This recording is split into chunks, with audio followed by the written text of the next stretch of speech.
So for the build itself, I think you could say I walk in the footsteps of a Strad. Also Fernando Sacconi was one of the great influence who mapped the Stradivari violins almost perfectly. So my influence comes from two great builders, the Papa Strad himself, so as a model itself, and then Simone Sacconi, who recreated almost a perfect copy of Stradivari. And what I did is took the drawings and took outlines from most of it. It was just the outline and a scroll outline, and then I modified it for my own taste. So that would be the violin model. It's not all pure blood, slightly hybrid from multiple influence, but also what I do for my builds nowadays is I freestyle. So you didn't see any templates per se what I was using. So some of the outlines that was modeled by the Sacconi drawings, but how the arching is the most important thing on there.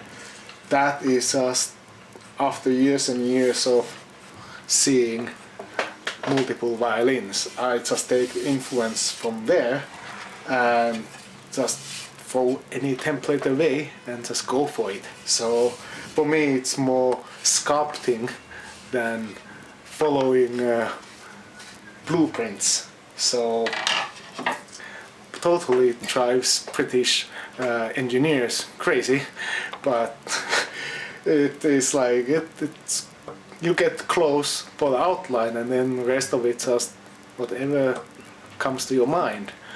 So you have a good days, bad days, it will show. So there is, because there's no templates, I can change my mind any time of the day, hopefully to the better. But some people like more structure and shapes. I personally just like to go for it, and when it looks right, it's probably right. That's my little sayings.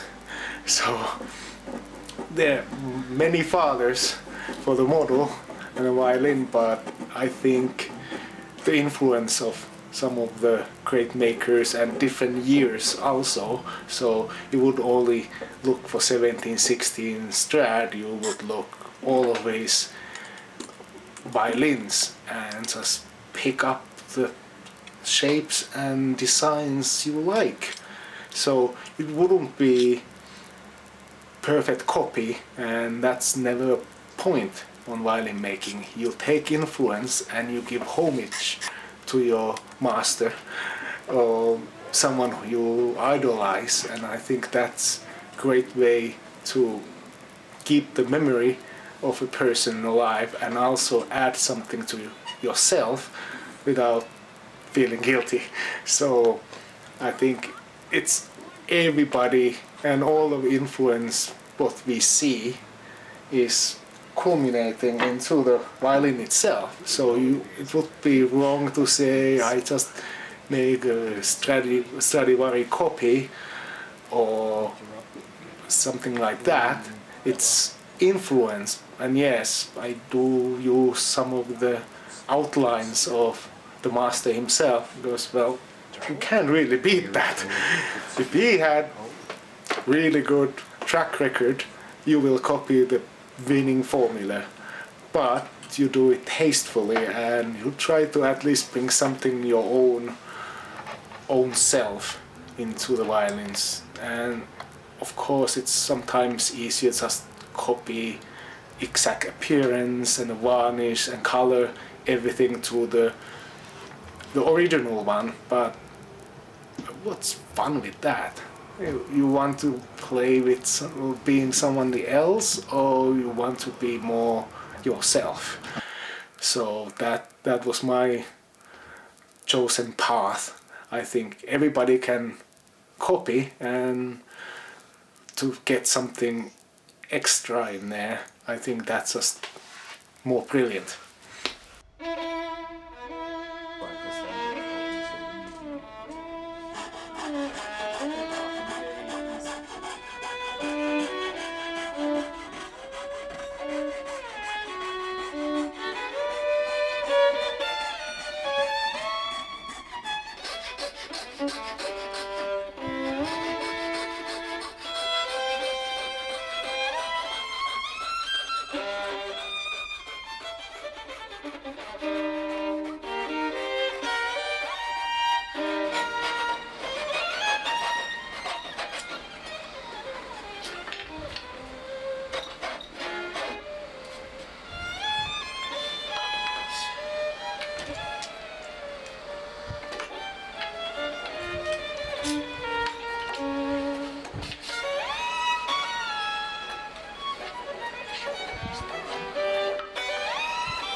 Now both plates have tasted blood.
You saw me to do the outline for the violin top and back by using a little washer, and what we did is basically just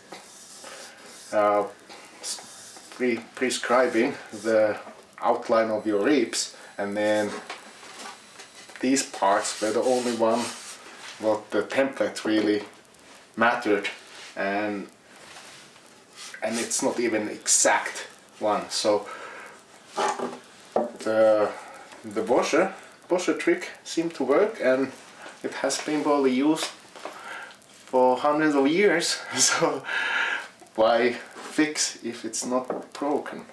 So, and of course the plates kind of come after, so all of that little scribe line you see in here when I was making it, that was actually the outline of the ribs in there, and that what made the whole plate look like that. So only the corner pieces, we don't really use templates that much to the point, so we make actually full plate template we never use.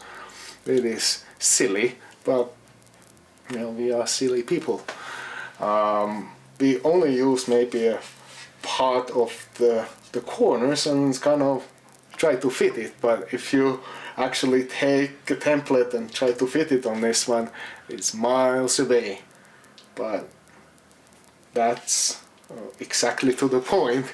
It is what my eyes sees as right.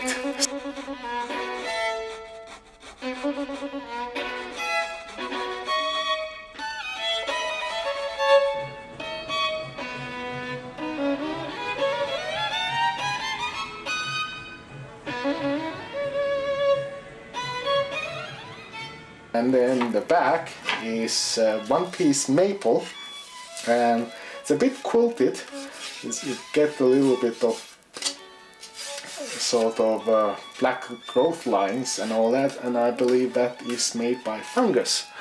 So probably people would say not the best choice of wood, and I can agree in that, but it just kind of spoke to me, and I have seen people who have turned uglier ones into fine violins, so it's my first time to do one-piece back, and also I thought it was absolutely beautiful to have a little bit of imperfections coming through, and I'm going to untick it slightly so it would have more interest, I think. When it's all too boring, well, they just look the same. So I don't always select the perfect materials. I find a small thing with interest and has a beauty to me, and then I just try to turn that the best I can. So I think people sometimes they put too much effort into finding the perfect piece of wood, and if you look some of the golden periods of makers, they didn't really sometimes care. You look at Bussans and all that, they could have selected something better, but still they managed to make absolutely fantastic violin.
Hopefully this one sparked interest of young makers and people who want to learn making.